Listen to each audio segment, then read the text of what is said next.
First of all, you adopt a major purpose and begin at once to attain it. That's the first step in building self-confidence. You know, when you know what you want and you start in getting it, you have a measure of self-reliance. You're demonstrating a measure of self-reliance, because if you didn't believe in yourself, you wouldn't even begin, would you? The very fact that you start, even though you're a long way from attaining the thing you're going after, shows that you have a measure or a degree of self-reliance. And the more you pursue that idea, the stronger that belief will be. And next, associate as many as possible of the 9 basic motives with the object of the definite major purpose. In other words, have yourself inspired by as many as possible of those 9 basic motives when you go after anything. You know, you've had this experience. You wanted something very badly, and in order to get to something that you wanted very badly, a material something, it meant extra money that you couldn't lay your hands on. You didn't have it in the bank, you weren't earning it. What do you do in a case of that kind? Borrow? Well, a lot of people do, but there's always something else too that you can do that's more important than borrowing. Why, you begin to connive and work out some sort of a scheme to earn some more money, don't you? That's what you do. My little son Blair, when he's about 6 or 7 years old, wanted a nice an electrical train. It cost $50. And it was more than we felt we could give him at that time, because we'd had to give the other 2 children $50 gifts too. And I told Blair that. He said, "Oh, I didn't ask you to buy me anything." I said, "Well, that's different. Fine." He said, "I just wanted your approval to buy the train." Then he made out the order. Lionel train, $50. And there came a big snow the next day, and he borrowed a shovel from the janitor, and he went down the street cleaning off sidewalks. Didn't ask anybody if he could do it, just started cleaning off their sidewalks, and they'd all come out and get into a conversation with him and say, "Oh, I thought it'd be a nice thing to just clean off your sidewalks. I see you haven't started doing it yet. I thought it'd be nice if you'd appreciate it." And invariably, they'd give him a quarter, a $half, sometimes $1. One man gave him $5. And before the end of the month, long before the end of the month, he had his $50 and $10 more that he'd earned himself. His mother thought that he ought not to be permitted to do that. It kind of disgraced us to let him go down the street cleaning off sidewalks. Well, I say, disgrace my eye. They ought to find out who we are, that we can raise a child like this. How we do it. Motive.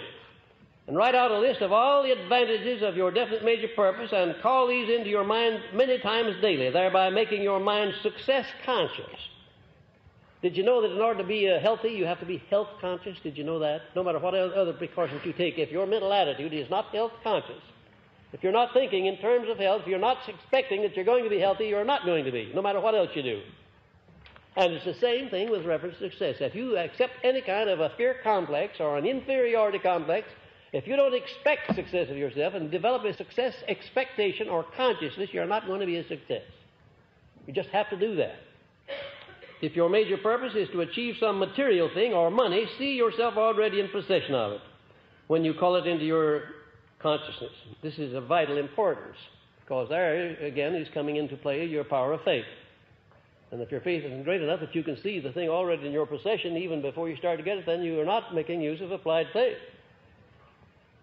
And associate with people who are in sympathy with you and your major purpose, and lead them to encourage you in every way possible.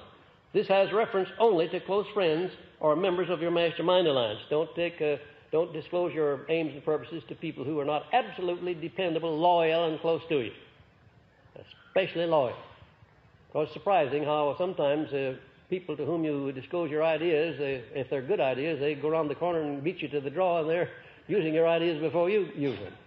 Or they're saying something to discourage you.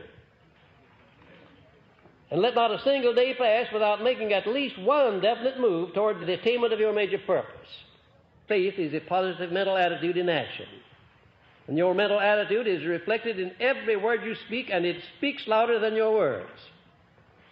Your mental attitude is the sum total of your thoughts at a given time. A positive mental attitude has its roots in the spiritual wells of one's soul. How true that is, and what a wonderful statement that is.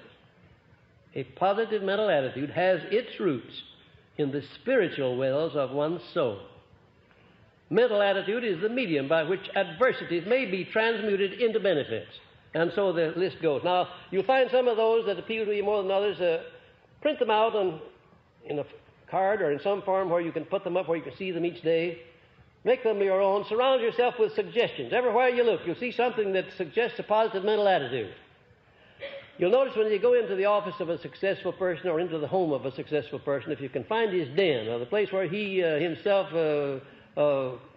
withdraws unto himself, you'll find that oftentimes he has himself surrounded with pictures of those whom he considers great.